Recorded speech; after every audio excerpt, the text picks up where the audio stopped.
સત્તાની ખુરશી પર બેઠેલા અધિકારી પાસે અપ્રમાણસર મિલકત મળે તો આવા જ વિવાદિત અધિકારી સામે એસીબીની ટીમ ગુનો નોંધે તો આવક કરતા વધુ સંપત્તિ મળી આવે તો આ કોઈ આંકડાનો ખેલ છે કે ભ્રષ્ટાચારનું જાડું કે આજ દિન સુધી કોઈની નજરમાં ન આવ્યું? એક મહિલા અધિકારી અને વર્ષોથી ચાલતો આવતો વિવાદનું ગ્રહણ અને ફરી એક વખત ચર્ચાતું નામ અને તેમની સામે અપ્રમાણસર મિલકતનો ગુનો. વાત કરી રહ્યો છું આણંદ જિલ્લાના પૂર્વ કલેક્ટર કેતકી વ્યાસની. વિવાદ તેમનો પીછો છોડતો નથી. હવે એસીબીની ટીમે તેમની સામે અપ્રમાણસર મિલકતનો ગુનો નોંધ્યો છે. આ મિલકત કેવી રીતના એકઠી કરવામાં આવી? 1-2 રૂપિયા નહીં, પરંતુ 3,56,00,000 રૂપિયાની મિલકતનો એસીબી હાલમાં ગુનો નોંધીને તપાસનો ધમધમાટ શરૂ કરી દીધો છે. ચોક્કસ સત્ય શું છે તેની રાહ જોવાઈ રહી છે.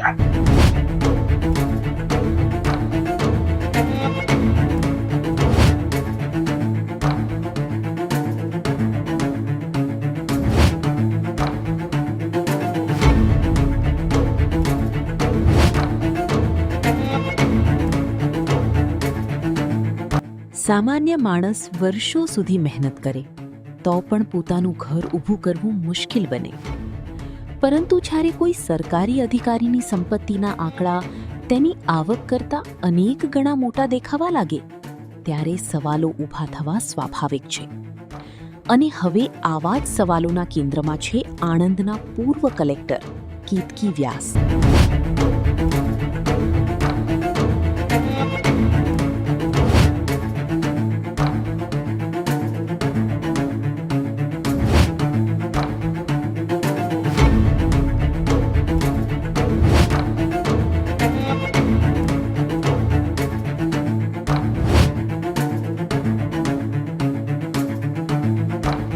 એસીબીની તપાસ દરમિયાન સામે આવેલા આંકડાઓએ તપાસ એજન્સીઓને પણ ચોંકાવી દીધા. તપાસમાં કેતકી વ્યાસ અને તેમની સાથે સંકળાયેલી સંપત્તિઓનું મૂલ્યાંકન કરવામાં આવ્યું અને ત્યારબાદ અંદાજે 3,56,00,000 રૂપિયાની અપ્રમાણસર મિલકતનો મુદ્દો સામે આવ્યો. આ આધારે એસીબીએ સત્તાવાર રીતે ગુનો નોંધી આગળની કાર્યવાહી શરૂ કરી છે.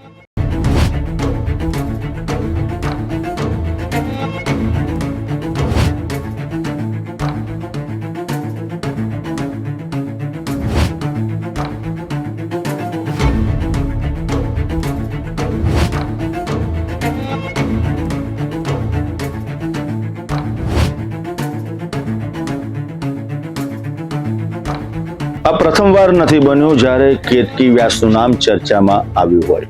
પરંતુ એક વાત ચોક્કસ છે કે એ વાત પ્રથમવાર છે કે આનંદનું કલેક્ટર કાંડમાં નામ આવ્યું હોય. સૌથી ગંભીર અને મહત્વનો સવાલ એ ઉભો થાય છે કે કરોડો રૂપિયાની અપ્રમાણસર મિલકતની વિવાદે હવે જૂની યાદો તાજા કરીને કેતકી વ્યાસ નામની ચર્ચા ચાલુ થઈ ગઈ છે. અધધ કહી શકાય એવી અપ્રમાણસર મિલકતનો સ્ત્રોત શું હતો? આ સંપત્તિ કેવી રીતના એકઠી કરવામાં આવી અને કેતકી વ્યાસ પાસે આટલી બધી મિલકત કેવી રીતના ઊભી થઈ? જવાબ સૌ કોઈ માંગી રહ્યું છે. એસીબીની ટીમ અને પ્રજા પણ. અધિકારી સત્તા સ્થાને છે અને તેની પાસે આવક કરતા મિલકત વધુ છે, તો જવાબ પણ ચોક્કસ હોવો જોઈએ.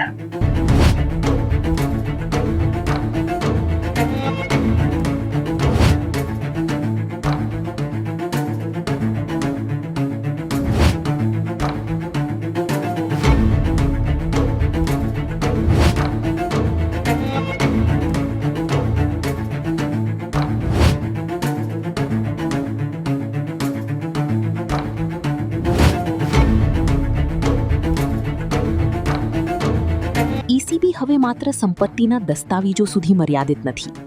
બેંક ખાતાઓ, રોકાણ, જમીન મકાનના વ્યવહારો અને અન્ય નાણાકીય લેવડદેવડની પણ ચકાસણી કરવામાં આવી રહી છે.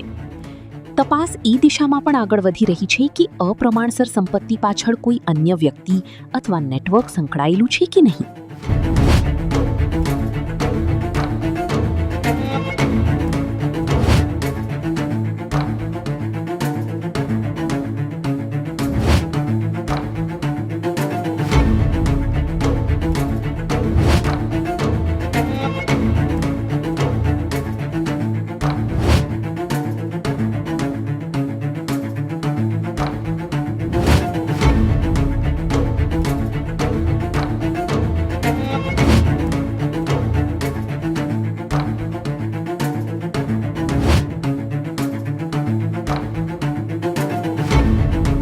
સત્તા, સંપત્તિ અને સવાલ આ ત્રણે એક જ જગ્યાએ ભેગા થાય ત્યારે સ્થિતિ કંઈક અલગ તાસીર રજૂ કરતી હોય છે. કેતકી વ્યાસના કેસમાં પણ આવું જ કંઈક થયું. લાખો રૂપિયાની અપ્રમાણસર મિલકત ભ્રષ્ટાચારની ચાડી ખાય છે. સવાલો ઊભા ને ઊભા છે અને તપાસના ગર્ભમાં આ સવાલો શોધાઈ રહ્યા છે. પરંતુ આજ દિન સુધી ભ્રષ્ટાચારની વ્યાખ્યા જે સમજવાની છે તે પ્રજા સારી રીતના સમજી રહી છે. સંપત્તિ અધધ ત્યારે જ થાય છે જ્યારે એ સંપત્તિના દ્વારની ઉપર ભ્રષ્ટાચારની મોહર હોય. પ્રજા બીજું કંઈ સમજવા તૈયાર નથી. એસીબીની ટીમ હાલમાં તપાસ કરી રહી છે, પરંતુ આ તપાસ માત્ર એક અધિકારી પૂરતી સીમિત નથી. સમગ્ર તંત્રની જે વ્યવસ્થા છે તેની સામે ગંભીર સવાલો ઊભા થાય છે અને કસોટીની એરન પર ચર્ચા ચાલે છે. આ વાત તમામ અધિકારીગણે અને સરકારી તંત્રએ સારી રીતના સમજવી પડશે, કેમ કે ખુલ્લેઆમ વસ્ત્રાહરણ થઈ રહ્યું છે અને આબરૂનું લીલામ થઈ રહ્યું છે. આજે પણ કોઈ સિસ્ટમમાં કામ કરવા જઈએ છે તો પ્રજા એવું સુપેરે જાણે છે કે રૂપિયા આપ્યા વગર કામ થતું જ નથી. માત્ર એક અધિકારી નહીં, પરંતુ ચોક્કસ અધિકારીઓની તપાસ થવી જોઈએ કે આટલા બધા તગડા સંપત્તિમાં કેવી રીતના થયા છે અને આટલી બધી મિલકતનો સ્ત્રોત શું છે અને આ મિલકત કેવી રીતના ભેગી થઈ છે. ભલે કેતકી વ્યાસનું નામ ચર્ચામાં હોય, પણ એવા ઘણા બધા અધિકારીઓ છે જેની પણ મિલકતની તપાસ થવી જોઈએ એવું પ્રજા માંગ કરી રહી છે.